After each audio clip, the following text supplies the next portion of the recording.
What? Then we would likely rely on the board.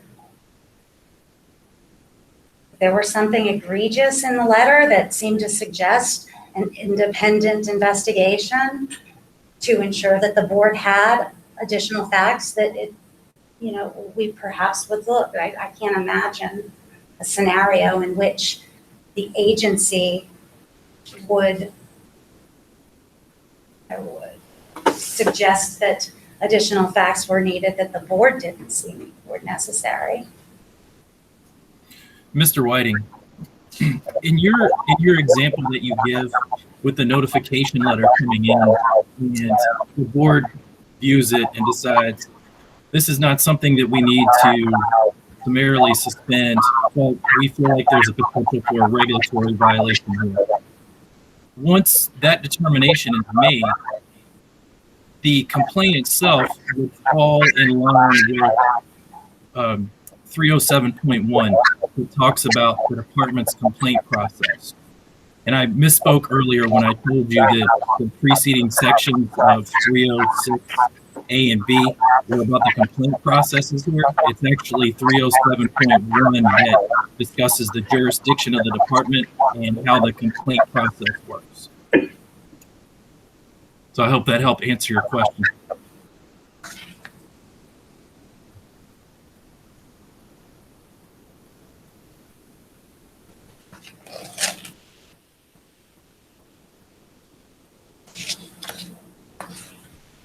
When you're referring to the complaint process in 307.1,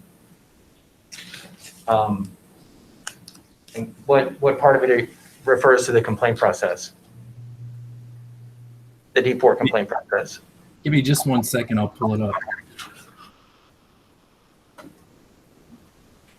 So 307.1A and B, they discuss the jurisdiction of the department in receiving complaints and when we are able to act on them based upon the actions that are alleged.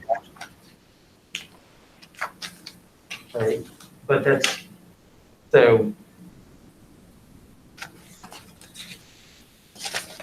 In essence, it boils down to the department's jurisdiction to address complaints that are received.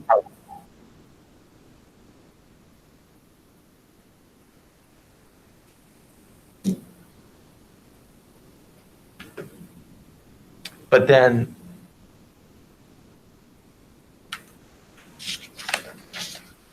in other places in code where it says it's the board's duty to receive complaints concerning the conduct of any person whose activities are regulated by the board, how does that work? Because you're saying that 307.1 concerns D4's authority to receive complaints. And then in 54-200 and in the Virginia Administrative Code, it continually points to the board, doing their duty to receive complaints. So they work alongside each other, I guess, because if we get a complaint, you get a copy of the complaint. But so who's receiving it first? Well, the APA doesn't speak to the board receiving complaints. That's in the board's title in 901. Right. Or actually in 201. And it's in the Virginia Administrative Code that we receive complaints also. That's under the D4 section of the Virginia Administrative Code. Okay. That's just the Code of Virginia. When I say the Administrative Code, I'm talking about the APA. But in any case, I misunderstood when you were saying Administrative Code. I just sort of think AP, Administrative Process Act. I apologize. So, okay, yes, all the statutory and regulatory requirements. The board receives the complaint. First. You see my question? If a notification letter in the code, it says I'm supposed to file with the president or the vice president of the board my notification letter notifying you of a maritime mishap of any description. So the board is getting it first. Yeah. And you're getting a copy of it. So technically the board's receiving the complaint, right? Or are we receiving it simultaneously? You see my question? Oh, yeah, because I mean, it's like with a copy to the executive So director. who's receiving it? And therefore, by you receiving a copy of the complaint, that's what he's invoking this 54.1-307, saying that's where the D4 complaint process comes into play because you've received the complaint, right? No, sir. I was just trying to suggest that in the example that you gave, in receiving the notification letter, if you felt like there was cause for concern and that one of the board's regulations might have been violated, then we would start the process of the investigation. And that's my question. So technically, have you ever received the complaint or the notification letter? You received a copy of it, but the notification letter went to the president of the board for branch pilots. You see what I'm saying? With a copy to the executive director. Correct. So And I shared it with the director. When I received that, Agency. I share information with the director. there seems to be we're missing something in translation here. He's saying they received the notification letter and you're reviewing it to see if you need to conduct an investigation, right? Without ever consulting I with was the president of the simply board for branch pilots. Suggest, reiterating that that authority remains, not suggesting that we make a habit or practice of going behind the board. But that's not what I'm implying. I'm asking. The notification letter goes to the president of the board. You have a copy of it. Yeah. What I just heard Jonathan say was that you guys reviewed the letter to see if there's anything that would require an investigation. We could, that we have We the could. authority to do so, that we could initiate an investigation. Yep, Mr. Whiting, in my example, I'm referring to guidance from the board based on their review of the notification letter. Okay. That makes sense to me. And then the answer is yes, that we need more information. We have to go into your investigation process. Yes, We have to. yes.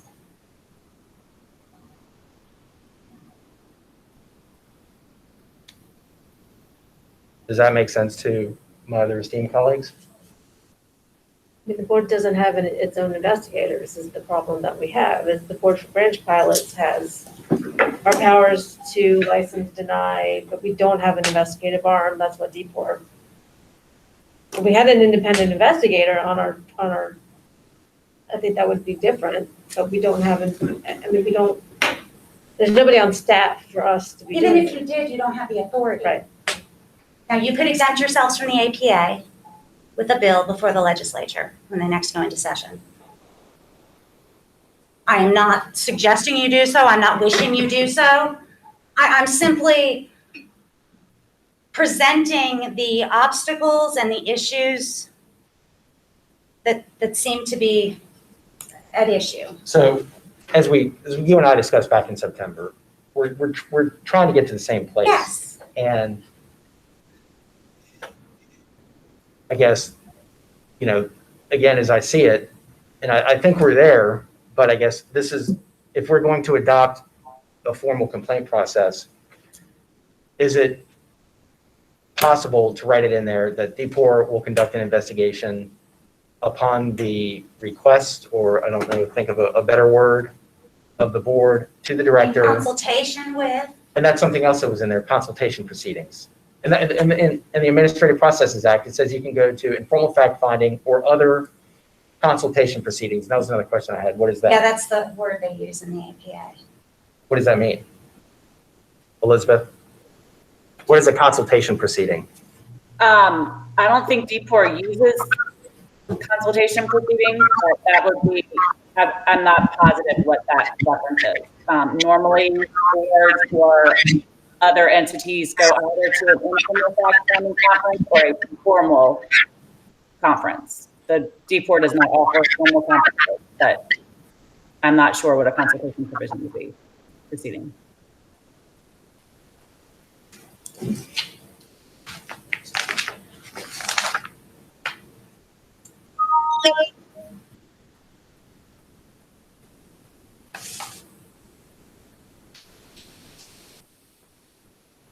I think there's a way for the board to be able to be the one to initiate,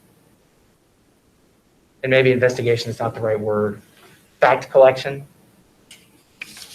required after a notification letter is filed, and that you can still maintain your statutory duty where if the board completely checks out and says, we're I mean, it's going an out to lunch. asterisk at the bottom. Like I said, I'm not, sitting here as trying to go behind or suggesting that, but for obvious reasons, I need to just state for the record that is the agency's, statutory obligation. Right.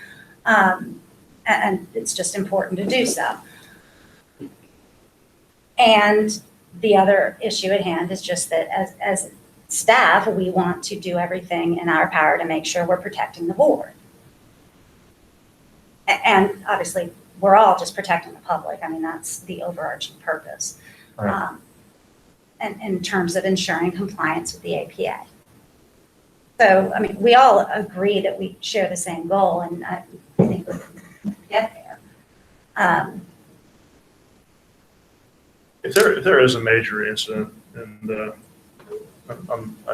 part of my interest in this and being on this committee is that we're fortunate that the hung guy was not a major incident, but it could have been, and the major incident could occur at any time.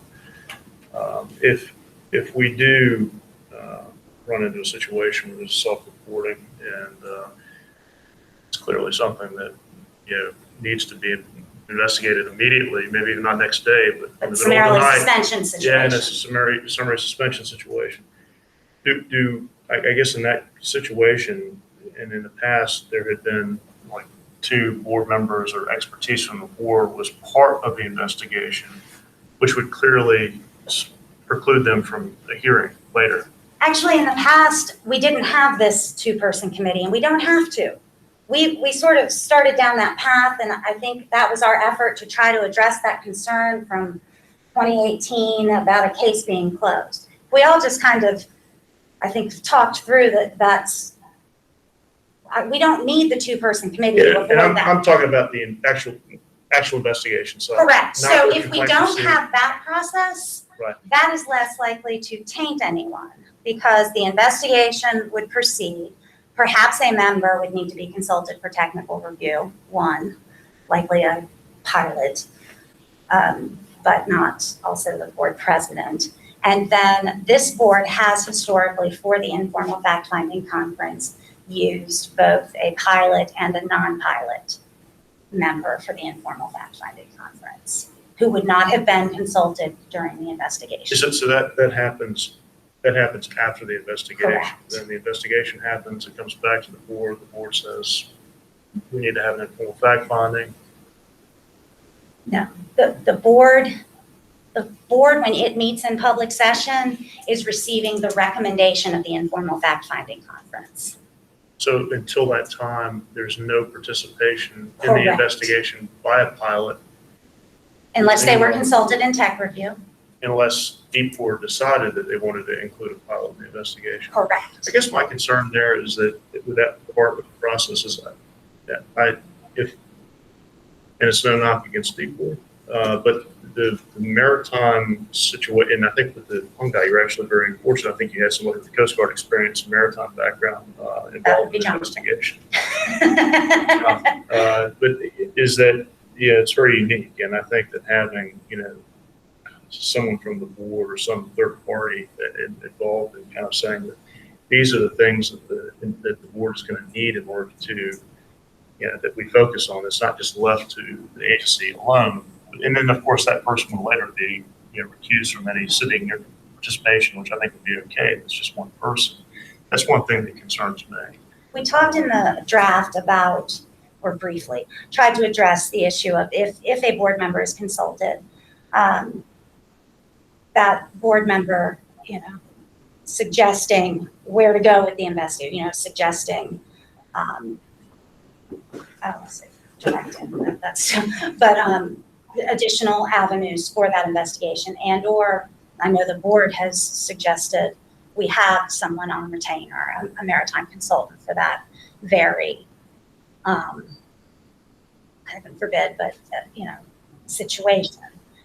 The issue is that we don't want to use so many board members in an investigation that then they can't adjudicate the case. Right. I guess my concern is one, the expertise that a board member would bring to the table in an investigation. Maybe I can alleviate that. The IFF process, that actual informal fact-finding conference process, the pilot participating in that will be gleaning additional information. I mean, there's the record that's presented in noticing the IFF, but then that pilot can ask additional questions. And if more needs to be gleaned, convene an additional IFF. I guess it's in the investigation, knowing where to go. I mean, it's like, the point was made earlier that, the ship might sail, but, evidence from a scene like this goes away pretty quickly. And the time to investigate an interview is very short. And whether it's a board member or an outside resource that is helping direct, because after the fact, if the fact finding is done and presented to the board and we say, well, with the expertise on the board, that we wish we would have had this, wish we would have had that. And then ultimately, when we talk about Mr. Kirchner's presentation of the board, is that the public's going to look to the board, not the board, is to, the investigation, the outcome of the investigation, the decision made. So if we're not collecting the facts to make a good decision on an outcome, it puts us in a really untenable situation. So I hear what you're saying, Kevin. So the D-Port might consult with a board member. I wonder if D-Port, if there should be someone on the board that is consultant, that is involved in an investigation, that is then recused from a decision, but at least they're operating on behalf of the board to help collect the information that they know the board will need in order to make a decision if there was a violation. In a ship incident, there would not be a scenario in which a pilot member was not consulted for tech review. And I think that was the point of having the file review committee of the two with having a pilot on board also to make that determination of whether an investigation would move forward. And if so, that person who is the pilot would stay on to assist Be in the involved in the investigation. investigation, to assist and consult. Because they're already tainted. I can't wait to get the case law. I'm curious about it because I just, I'm not. But I hear what you're saying. I think that's important. But it seems like to me that it's what we're talking about now. It's still the people can say, thanks for letting us know about the complaint. We've got it. We don't need your help anymore. Sorry, go ahead. Go ahead, Jonathan. In the scenario that you speak of, even if we didn't have this complaint committee process that we were speaking of, let's say a complaint comes in about a branch pilot. It comes to investigations. We try to quickly gather as much information as we can possibly. Once we're at a point where we can't gather anything else, we would certainly be reaching out to a board member to discuss what we have, to consult and try and figure out what is the best course of action to take. Should the case be closed? Should we offer a consent order? Should the case go to an IFF? I think what Mary's trying to get across here is that once we have that consultation with a board member during investigation, they're pretty much out of the rest of the process at the department because of what the APA requires. So we would have to have a second board member come in and hear the case at an IFF. And then once that process is concluded and the case moves to the full board, the two board members that were involved either in the investigation or as the presiding officer at an IFF would have to recuse themselves from making a final decision. I have a question about that.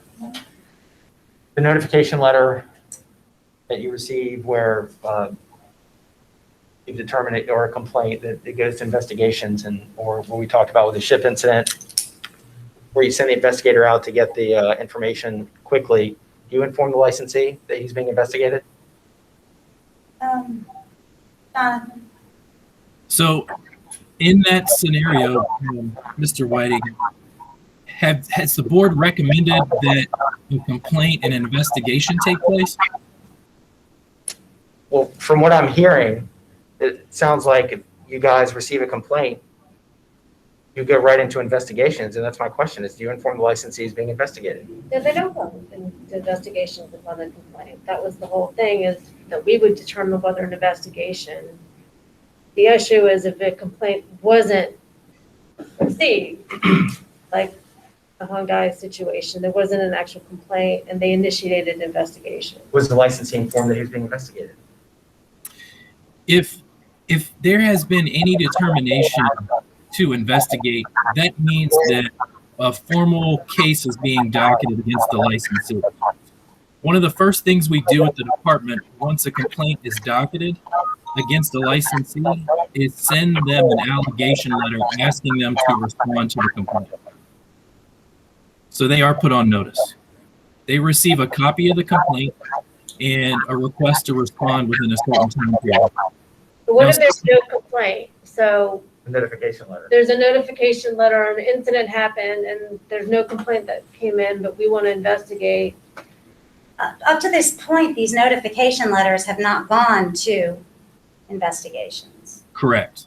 Up to So this we're- point, notification letters have been placed on the board's agenda and discussed and not come to investigations. So you receive a notification letter. We don't, whatever process is adopted, it's decided to go into investigation, not informal fact finding, then the Not yet, right. because that would have The to. licensee's informed he's being investigated because of his notification letter.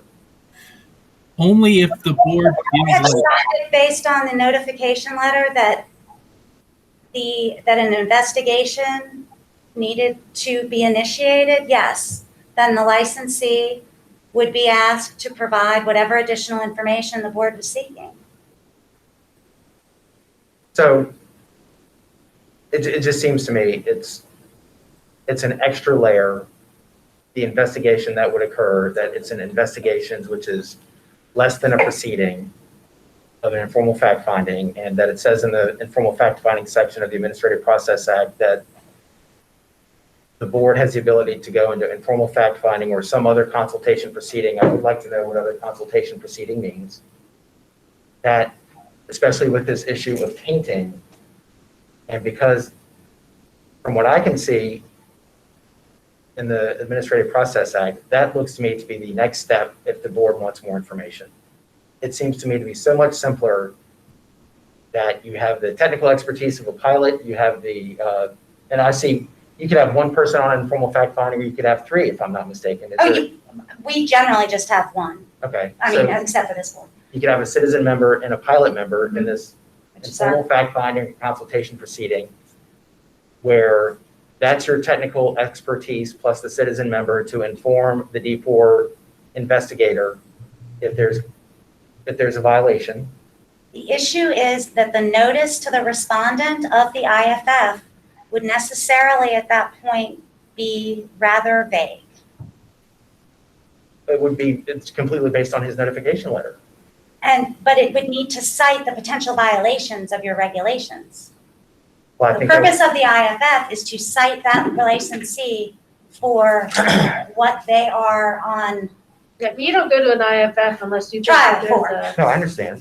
there's a violation. An investigation doesn't mean you think there's a violation, you just think there could be one.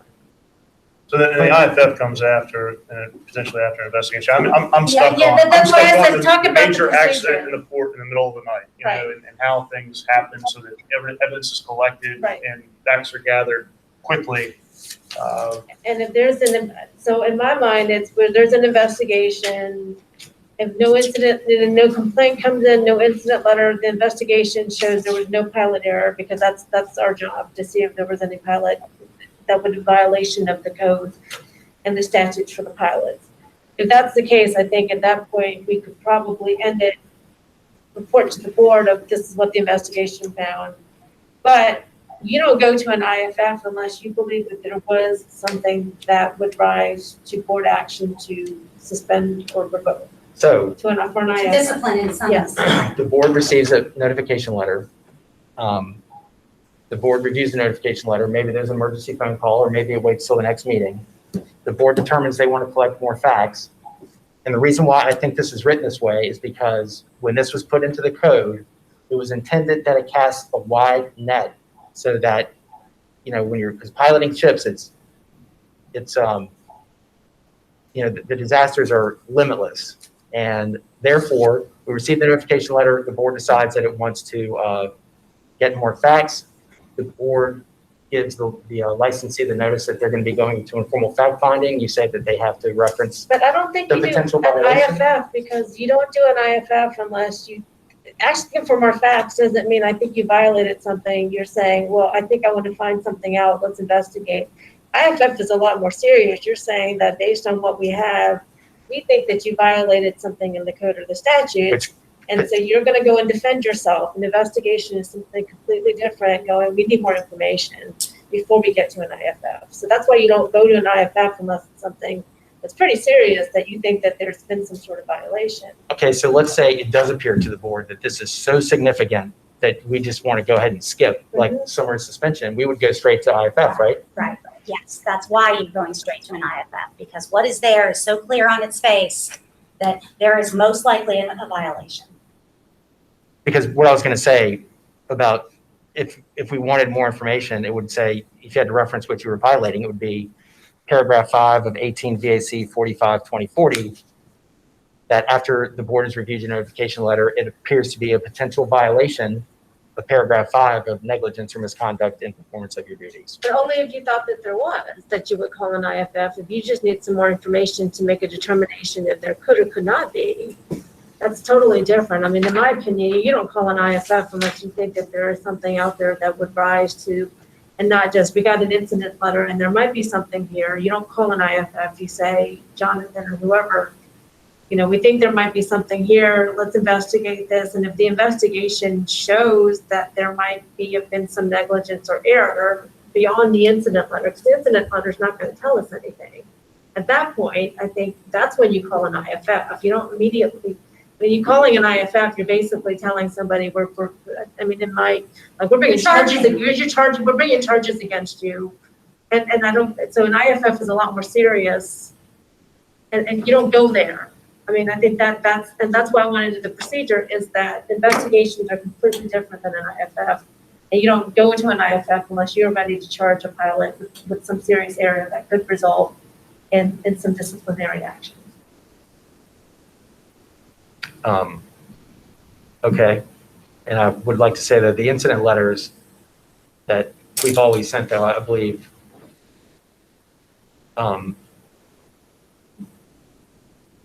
don't want to assign a percentage to it, but I would say that they're very detailed with what the actions were, and most things of what you're going to do I would like to think with licensees is when you go into an investigation or if you rise to fact finding, but we'll leave it at investigation, is that you're validating the information that they gave you in the letter. I think the letters are usually pretty precise of what occurred, and the investigation generally will validate what the licensee says. Right. Which is, for the most part, when we get these letters, there might be some information that we need that doesn't arise to getting a D4 investigator on board. My concern isn't about the incident letters, because you guys are pretty good about that. If there ever came, and also the board gets it, we review it. If there's ever an issue, somebody's willing to speak up and say, we need more information about that. That's not what I'm worried about. I don't think that we're going to find, through self-reporting, complaints against the pilots, because I think that the complaint is not going to come from the pilot. It's going to be somebody else involved in the incident that is making a complaint to the board. I think the issue that I have more problem with was the whole Hyundai issue about being able to get an investigator in there immediately without a complaint being received. Right. So I don't want to go down, I mean, we've been here for an hour and a half and I've got meetings this afternoon, of going down. I don't think the issue really is the notification letter. I mean, I think that one I'm comfortable. If we get a notification letter, if somebody wants to find out some more information, we'll easily be able, we've written the pilot saying, give us some more information. If we think that we have the ability to ask, I think that if we get an incident letter, and I think all of us, I think DPOR would be that we were to say, we think there might be more to this, let's investigate for a potential violation, we could go to DPOR and say, let's investigate. I think the more is if there's not a complaint, because if there's a complaint, there's a procedure in there. Like, you and I would get the notice of it, we would make a decision of whether or not to pursue it or not pursue it. And then we've got, and so we've decided if a complaint comes in, Wendy and Christine get on the phone, they talk about it, decide whether or not we do move to investigation. If the investigation is complete, then we get a recommendation from the investigator of whether or not we should go to an IFF. And this is the non-emergency, like we're not going to have the emergency meeting. This is, the pilot did this. We don't necessarily feel like we need to pull this license immediately to protect the Commonwealth of Virginia and the public safety.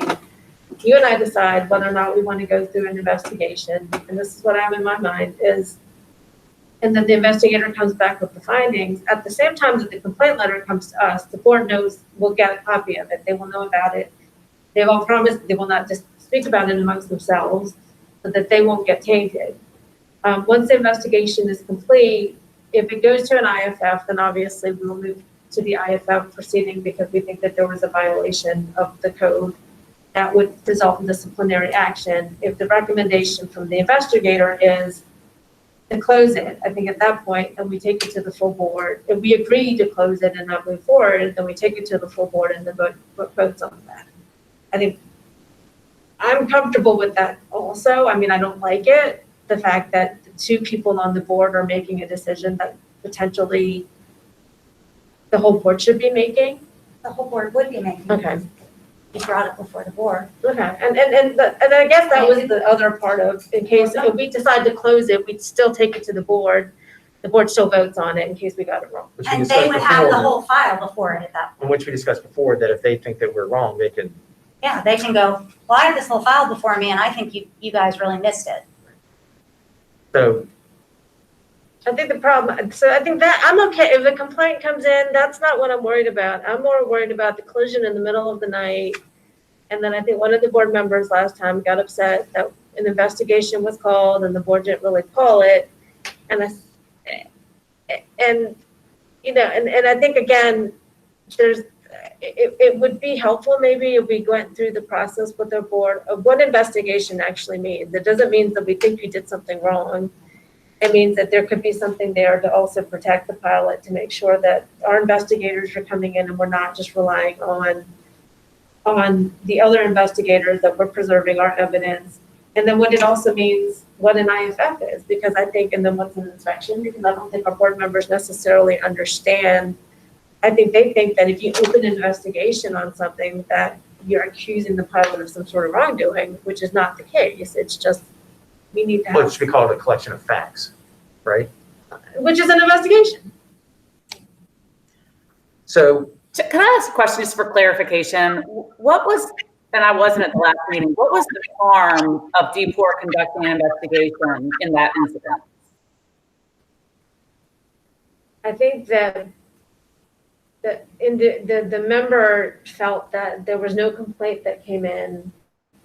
So why are we even looking at that? But the director isn't required to receive a complaint in order to conduct an investigation. By statute, she can rely on public information. well, and so, and I agree. Who is the board to investigate situations to make sure that they are protecting the public? Sorry, say that again? Doesn't it behoove the board to investigate to make sure that they are protecting the public? I believe the question for the board member, and he probably was wrongly supposing this after today, was that the board had the authority. Not, maybe thought it was a shared authority. But I guess my question about that scenario, if it's not in the media, okay, and we know that there's a timely fashion, we need the VDR. You know what the VDR is? It's a recording on the bridges, the recording. So, because there's going to be time. In that instance, the pilot was on board. The accident happened at 9 o'clock at night. He got off about 12 hours later. Obviously had to go sleep. Submitted his letter, I think by Friday afternoon by 5 o'clock, because it happened on a Wednesday night.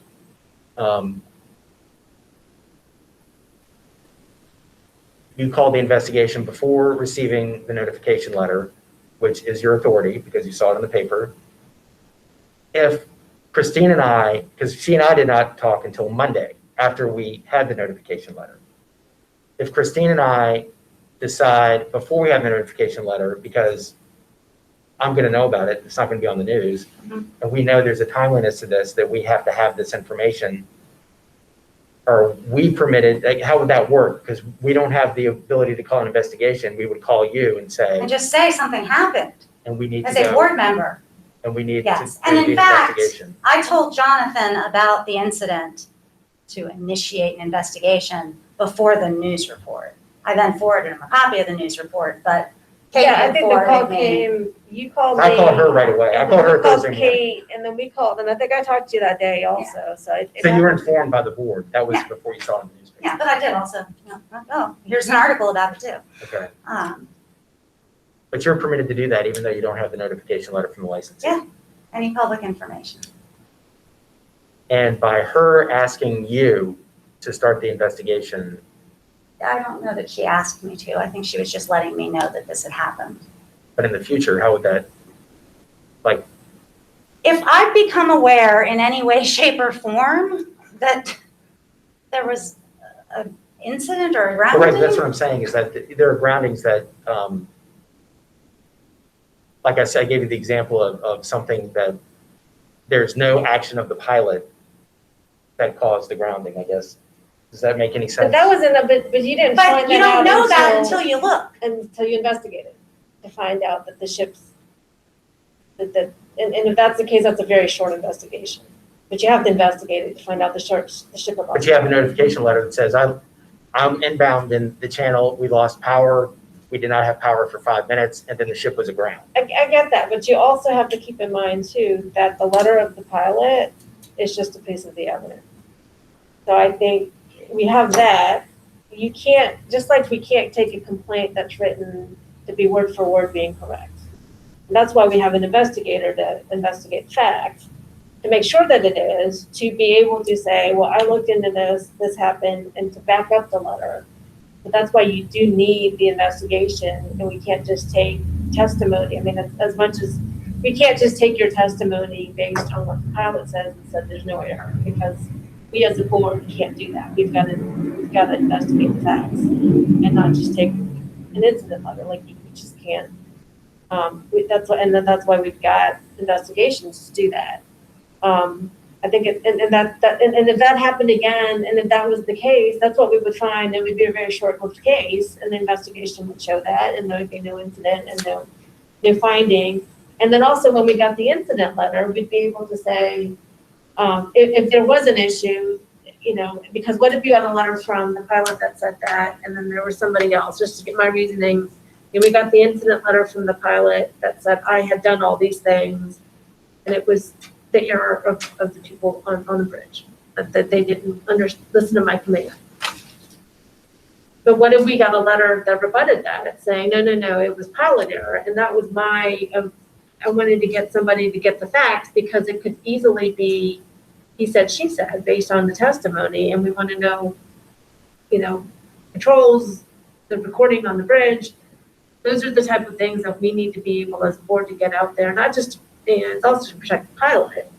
And I think we just need to have assurances that if Whiting calls me because we had a ship collide in the middle of the night, and if I call you guys, that will be, or he or I call you guys, that we'll be able to get somebody out there to do the investigation. And I think we need to inform the board that, there seems to be a little tension between DPOR and our board, that you guys are here to help. Yes. And that there are, and we're all confined by the laws. And I think just to understand the difference between investigation and IFF and what the procedures are and the differences in them, that again, an investigation doesn't mean we're going to IFF. It just means that we're just investigating to get a fact finding, which Elizabeth had meant, like we as a board owe it to the public to be fully informed. Right. But every notification letter does not require an investigation. No, and I think the board will make that determination if we feel like it needs more than that. And we would absolutely, I'd have relied on the board for the standard notification letter to let us know if you need more information. I agree. I don't think the notification letters have been.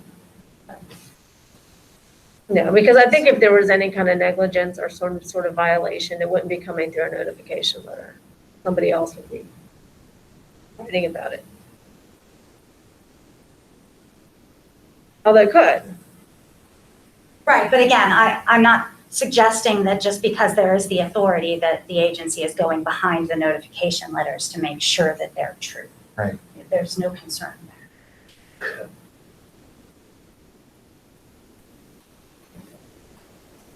So let's go through.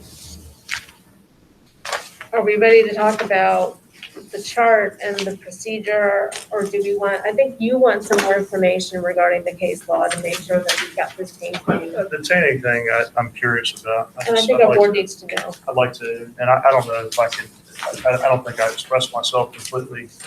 Maybe if I could write a memo, follow-up, just defining the way I'm thinking about this, request Elizabeth's counsel on it. Just, I'll submit that to you. Right. And I think the biggest questions that our board, based on what I'm understanding, is that we need to be able to, the biggest, the whole tainting thing.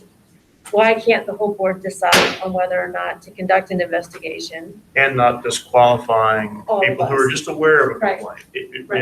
And aware. And then also too, for me,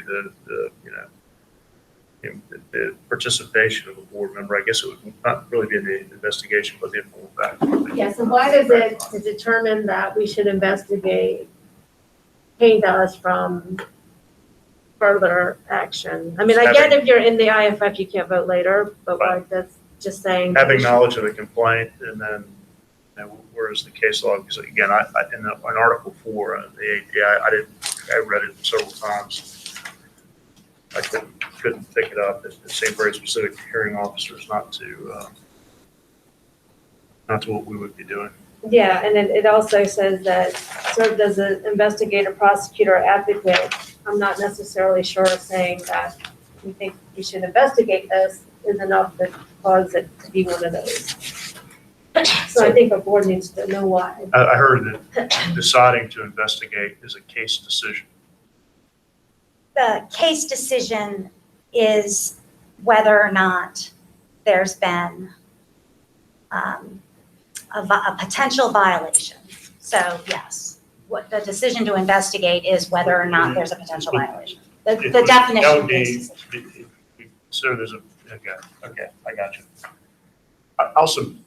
I'll submit something in writing to you that can be included as part of the record of the meeting, just so we get the specific questions answered that we're interested in, that I'm interested in. I've got, before we move into the into this process, I've got, my mind is going to, again, the major incident, and thinking about Mr. Kirchner's discussion with us and how other boards handle this and how the Board for Branch Pilots would be looked at if there was a major incident. We would, presumably, the press would come to us. Coast Guard might have opinions like they did in the Neptune Jade, and another question I had is, in that circumstance, who's handling the media? I mean, where does that's kind of coloring my entire thought process on how this should happen and how quickly things need to happen. Is D4 going to be the lead speaking on behalf of the board? We certainly offer that service as part of our administrative umbrella. But if the board would prefer to set up a different process, let us know.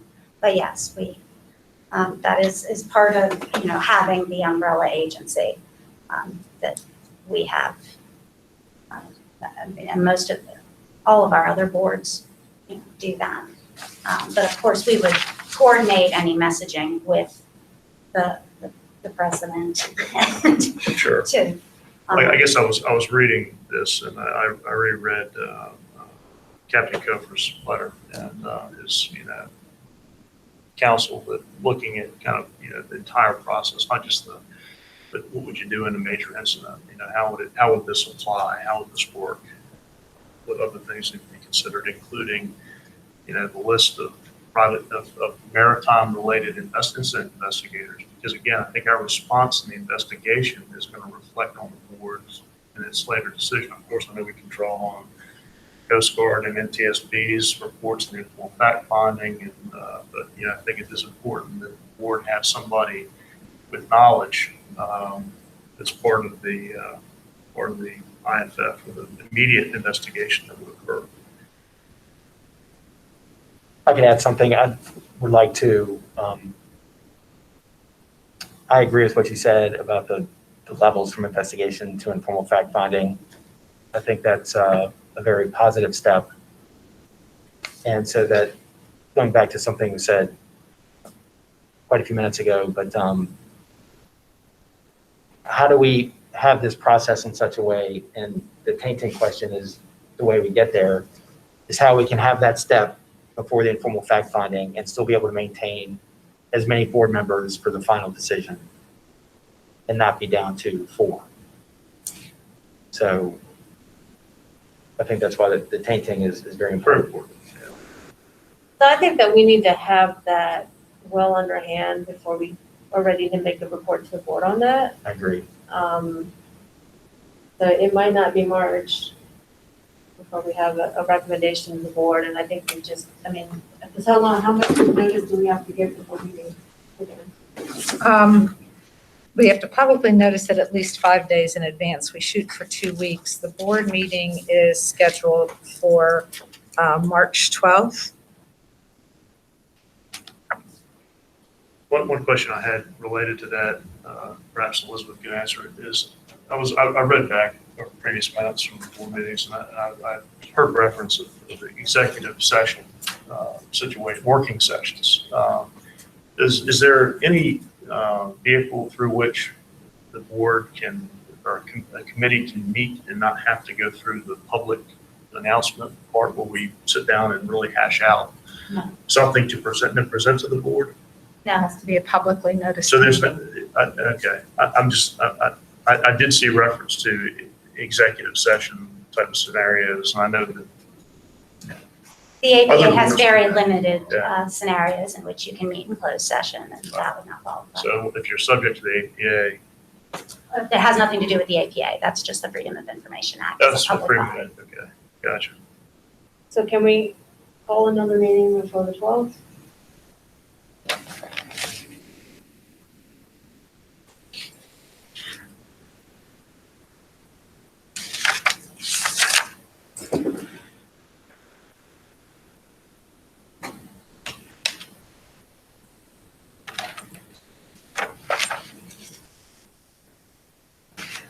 We would typically send out the full board agenda on February 26th. We could have this as an agenda item, and if we happen to meet near or after that notification date, we can send anything out that we want considered later as an addendum. So still have it as an agenda item, but maybe not have the supporting documentation if for some reason we don't get to meet until the first week of March, and then we can send it to the board if you're ready to do it at that point. I mean, I'm fine having it as an agenda item, are you guys? And then if we have another meeting and you've settled on something tangible you want to share with the board, we can send it out. We can send more information to follow. We need at least 5 days.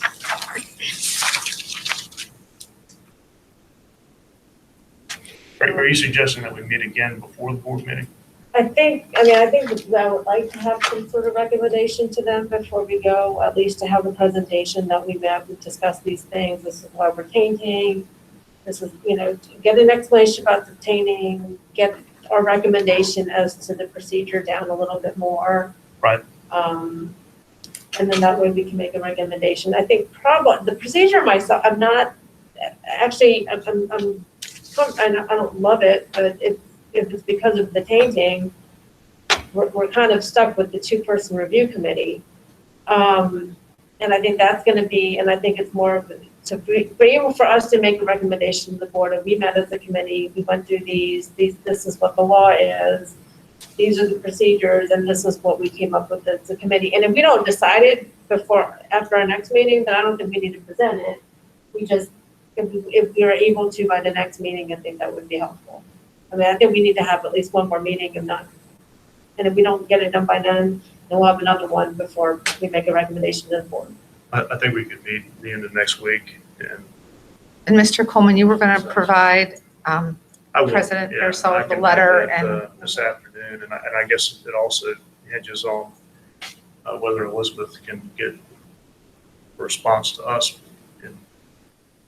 by the end of next week, if that's when we schedule it. Right, I can only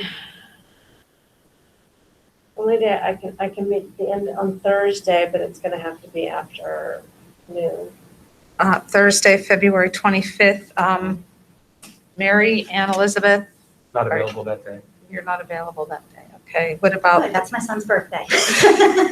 Maybe the first week of March then? Yeah, I think you can still do the first week of March and still have the 5-day notice for the next meeting. The right? second looks open for me, and the third looks open. I'm open both of those days. Second and third, Uh-huh. I'm available. you want to shoot for Tuesday the 2nd, the same time, Mary and Elizabeth? Does that work with your schedules? That's fine. Tuesday, March 2nd? Yes. Good. So that's good for everyone, 10:30. And I will confirm with the Port Authority before I leave if we can have access to this room.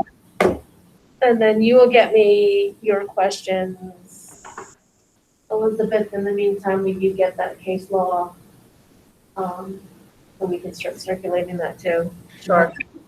I should be able to get it to you by tomorrow at the latest.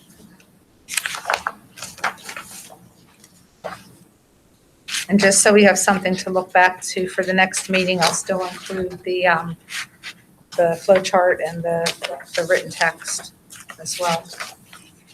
I didn't see any conflict of interest forms. They are going to be sent to you electronically, and Noah and Bonnie, you probably already have them in your email boxes, waiting for you, travel vouchers and conflict of interest forms for the meeting today. You can just send this back to us electronically, please. All right, I appreciate everybody coming here, and I think it was very productive and informative, and we're gonna get there. I think we just need a lot of information. All right, I will adjourn this meeting. Thank you. Thank you. Thank you.